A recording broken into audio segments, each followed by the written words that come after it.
Have you ever thought about writing prehistoric fiction? If you have, what comes to mind? For me, I think of the Flintstones. I think of Wilma and Fred, of Betty and Barney, Bam Bam and Pebbles, Dino and Hoppy. I think of Bedrock and Mr. Slate and all the crazy, crazy storylines that I watched as a child when I watched these cartoons. This was part of my childhood, and I definitely was entertained by this prehistoric time. As I got older, I was introduced to a book by Jean M. Auel called Clan of the Cave Bears. I remember where I was when I first started reading this book. I was waiting for the trolley to go home. I remember the job that I had. I was working at McDonald's, and I remember the year. It was 1988.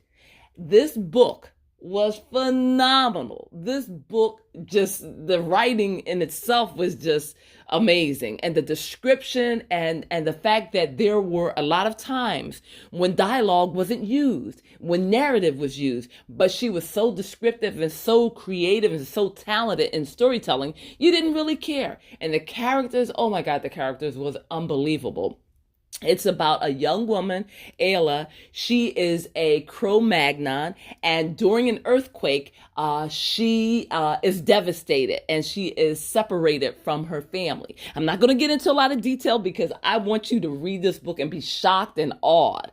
However, she has been adopted by a fellow tribesman, the Neanderthals, and they are a different breed of people, and they have a different way of living, and she looks so genetically different from them. And what I liked about the story is it made me think about race relations in the United States, because Ayla was blonde and tall and pale, and the Neanderthals were dark-haired and smaller in stature, and definitely there was a difference in appearance and a difference in the way they viewed each other. And she was the outcast, and it made me think of African Americans in America. And I wonder at times if other people have thought about a race when they read this book.